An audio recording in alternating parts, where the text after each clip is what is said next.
সুপ্রিয় শিক্ষার্থীবৃন্দ, আশা করি সবাই ভালো আছো তোমরা।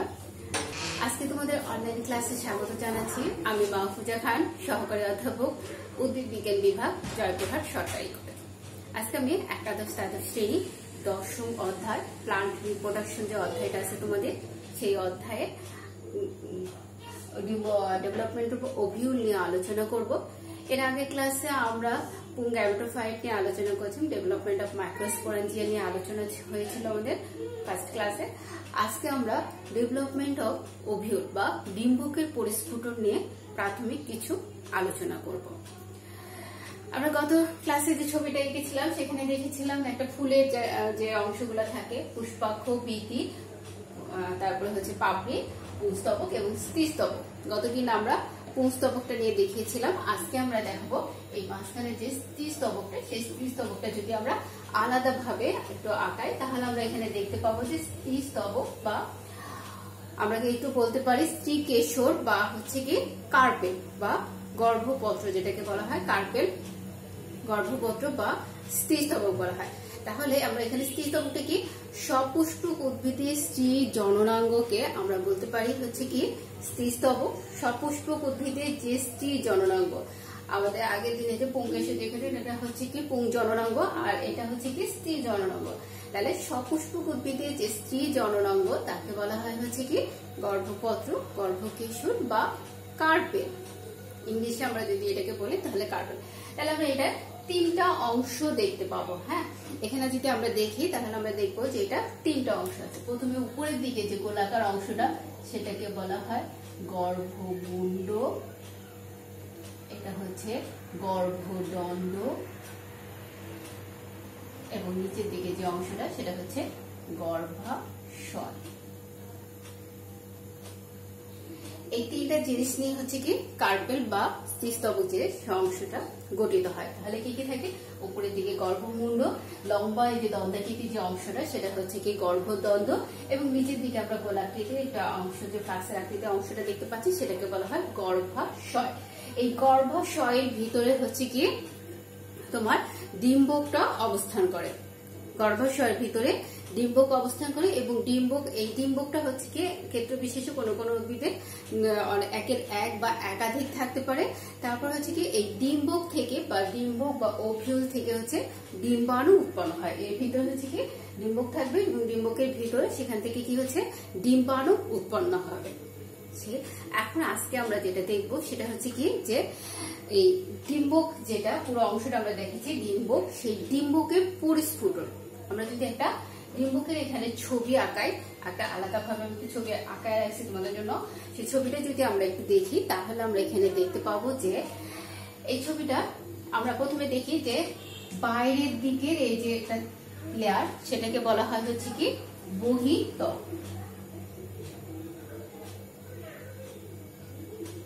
এবং ভিতরের দিকে যে লেয়ারটা দেখতে পাবো সেটা হচ্ছে অন্তঃত্বক। এই বহিঃত্বক এবং অন্তঃত্বক দুটোকে মিলে একসঙ্গে বলা হয়েছে ডিম্বক ত্বক।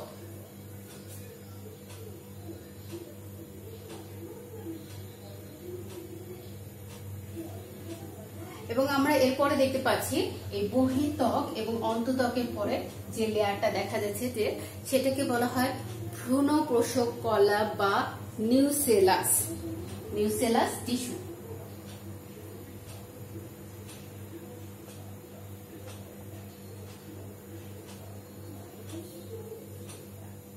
ভ্রূণপোষক কলা বা নিউসেলাস টিস্যু। এর পরবর্তীতে আমরা দেখতে পাচ্ছি যে আরেকটা থলিয়াকৃতির অঙ্গ, সেটাকে বলা হয় হচ্ছে কি ভ্রূণথলি।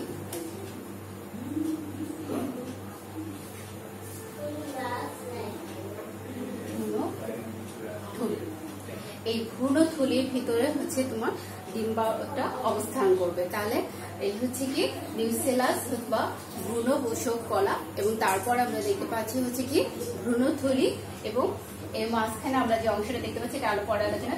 আমরা এখানে নিচের দিকে দেখতে পাচ্ছি যে এখানে বহিঃত্বক এবং অন্তঃত্বকের নিউসেলাস, সেই নিউসেলাস কিন্তু কিছুটা অংশ ফাঁকা আছে। এই ফাঁকা জায়গাটাকে বলা হয় হচ্ছে কি ডিম্বক রন্ধ্র।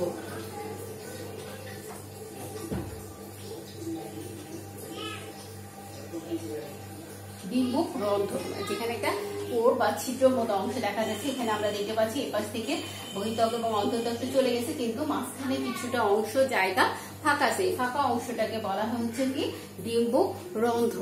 ডিম্বক রন্ধ্রের ঠিক উপরের দিকে বা মূলের দিকে যে অংশটা সেটাকে বলা হয় হচ্ছে কি ডিম্বক মূল।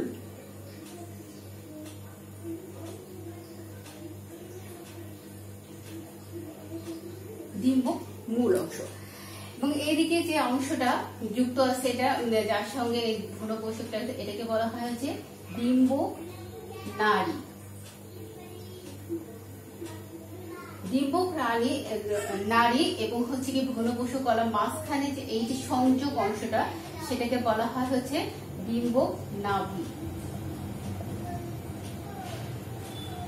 এবার আমরা দেখবো এই ভ্রূণথলি মাঝখানে যে টিস্যুগুলো আমরা দেখতে পাচ্ছি, এখানে যে মাঝখানে যে বড় আকৃতি যে কোষটা, সেই কোষটাকেই বলা হয় হচ্ছে কি ডিম্বক।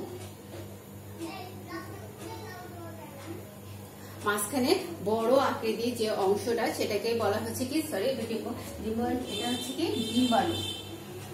এটাই হচ্ছে কি ডিম্বাণু, বড় আকৃতি। আমরা এখানে তিনটা কোষ দেখতে পাচ্ছি, তার মধ্যে একটা কোষ তুলনামূলক ভাবে একটু বড় থাকে, পাশে দুটো কোষ থেকে, সেটাকে বলা হয় হচ্ছে কি সেই কোষটাকে হচ্ছে কি ডিম্বাণু বলা হয়। এবং পাশে যে দুটো কোষ, এই দুটো কোষকে, এই যে এটা আর এটা, এই দুটোকে বলা হয় হচ্ছে সহকারী কোষ বা সিনার্জি।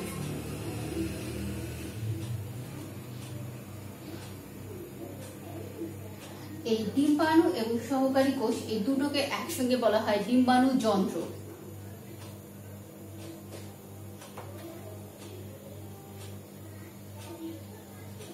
এই দুটোকে একসঙ্গে বলা হচ্ছে কি ডিম্বাণু যন্ত্র। এই সহকারী কোষ এবং হচ্ছে ডিম্বাণু, এই দুটোকে একসঙ্গে বলা হচ্ছে কি ডিম্বাণু যন্ত্র। এবং মাঝখানে যে দুটো কোষ আমরা দেখতে পাচ্ছি পাশাপাশি অবস্থান করতেছে, এটাকে বলা হয় হচ্ছে কি সেকেন্ডারি কোষ। Secondary nucleus.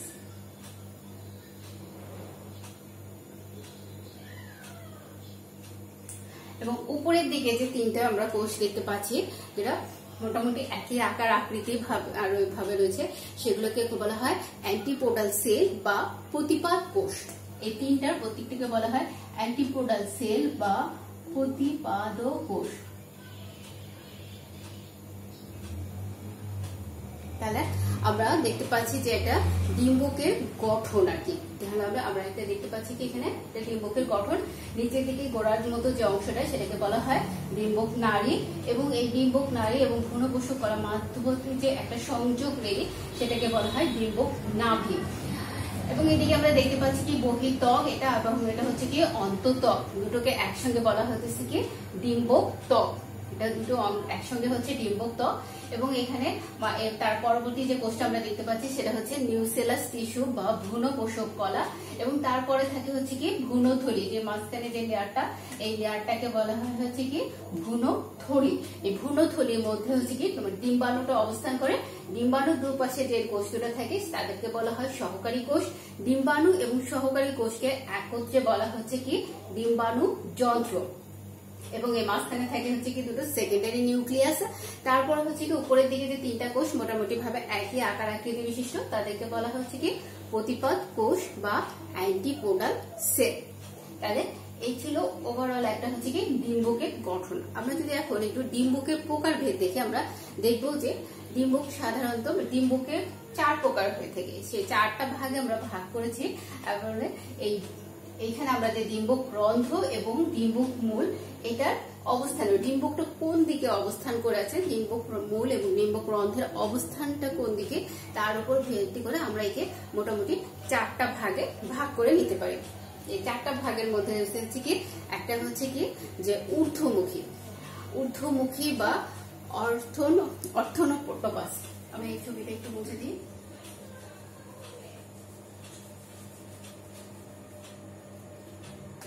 এক নম্বরে যদি আমরা দেখি তাহলে আমরা দেখবো যে আমরা এখানে একটা ভ্রূণথলি যদি আঁকাই, এর পাশে হচ্ছে একটা নিউসেলাস সেল। নিউসেলাস সেলের পাশে হচ্ছে কি এদিকে হচ্ছে কি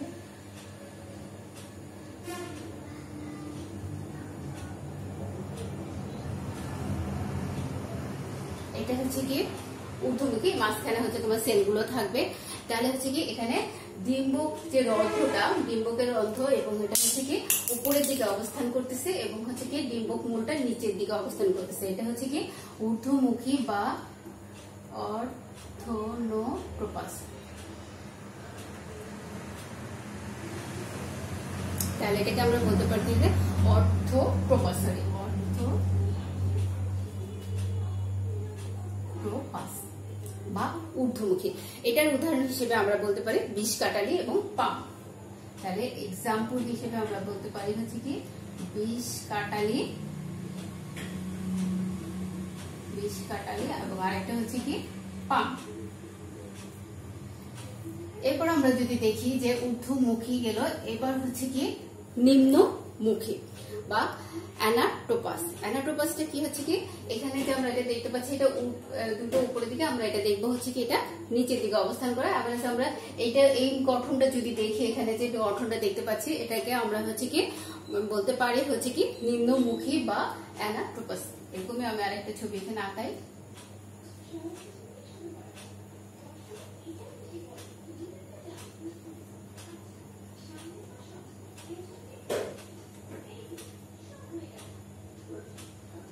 এরকম যদি একটা গঠন দেখি আমরা, সেটা হচ্ছে কি 2 নম্বর, এটা হচ্ছে কি অ্যানাটোপাস বা নিম্নমুখী। এবং এটার উদাহরণ হিসেবে আমরা দেখতে পারি সিম, রেড়ি এবং হচ্ছে কি ছোলা। এক্সাম্পল হিসেবে থাকবে হচ্ছে কি সিম, রেড়ি এবং হচ্ছে কি ছোলা। এরপরে যদি আমরা দেখি, এরপর হচ্ছে কি হচ্ছে, প্রথমে দেখলাম আমরা ঊর্ধ্বমুখী, নিম্নমুখী, এরপর হচ্ছে কি পার্শ্বমুখী বা অ্যাম্ফিট্রোপাস। পার্শ্বমুখীটা গঠনটা হবে এরকম।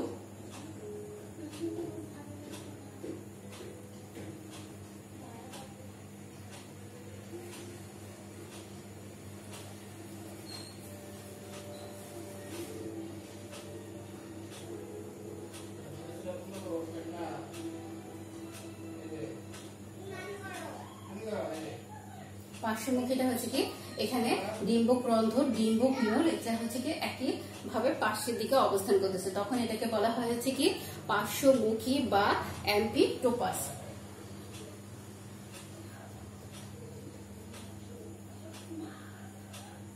অ্যাম্ফিট্রোপাসের উদাহরণ হিসেবে আমরা দেখতে পারি হচ্ছে কি ক্ষুদিপানা এবং পপি। এক্সাম্পল হিসেবে কি থাকবে ক্ষুদিপানা এবং হচ্ছে কি পপি। এরপর আমরা দেখবো বক্রমুখী। বক্রমুখী এবং পার্শ্বমুখী দুটো হচ্ছে কি মোটামুটি সেম, কিন্তু একটু এই ডিম্বকের যে এটা সেটা একটু বাঁকা ভাবে অবস্থান করবে।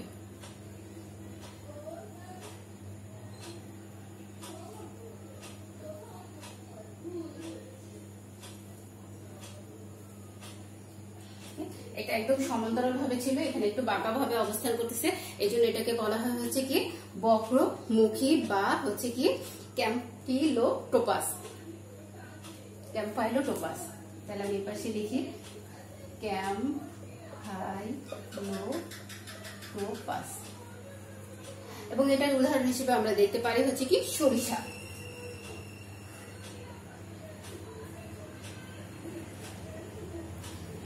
তাহলে এটা ছিল আমাদের, আমরা ডিম্বকের যে গঠন প্রকারভেদ দেখতে, সেখানে দেখলাম যে 4 ধরনের ডিম্বক আছে। ডিম্বক এবং ডিম্বক রন্ধ্র, ডিম্বক মূলের অবস্থানের উপর ভিত্তি করে 4 ভাগে ভাগ করা আছে। একটা হচ্ছে অর্থোট্রোপাস বা ঊর্ধ্বমুখী ডিম্বক, একটা হচ্ছে অ্যানাটোপাস বা নিম্নমুখী ডিম্বক, একটা হচ্ছে অ্যাম্ফিট্রোপাস বা পার্শ্বমুখী ডিম্বক এবং একটা হচ্ছে ক্যাম্পাইলোটোপাস বা বক্রমুখী ডিম্বক। তাহলে অর্থোট্রোপাস বা ঊর্ধ্বমুখী ডিম্বকের উদাহরণ আমরা দেখলাম বিষকাঠালি এবং পাম। আর অ্যানাটোপাস হচ্ছে কি, অ্যানাটোপাসে দেখলাম হচ্ছে কি যে এখানে নিম্নমুখী, এখানে সিম, রেড়ি এবং ছোলা। এবার হচ্ছে অ্যাম্ফিট্রোপাস, অ্যাম্ফিট্রোপাসের মধ্যে আছে কি ক্ষুদিপানা এবং পপি। এবার হচ্ছে ক্যাম্পাইলোটোপাস, এটার উদাহরণ হিসেবে আছে হচ্ছে কি অ্যানাটোপাস। আর হচ্ছে ক্যাম্পাইলোটোপাসের উদাহরণ হিসেবে আছে কি সরিষা। তাহলে অর্থোট্রোপাস, অ্যানাটোপাস, অ্যাম্ফিট্রোপাস এবং ক্যাম্পাইলোটোপাস, এই 4 প্রকারে আমরা ডিম্বক এখানে দেখলাম। তাহলে আমরা আজকে ডেভেলপমেন্ট অফ ওভিউল বা ডিম্বকের পরিস্ফুটন সম্পর্কে এইটুকু জানবো। পরবর্তী ক্লাসে অন্য কিছু নিয়ে আলোচনা করব। আজকে এই পর্যন্ত। সবাই ভালো থাকো, সুস্থ থাকো, নিরাপদে থাকো।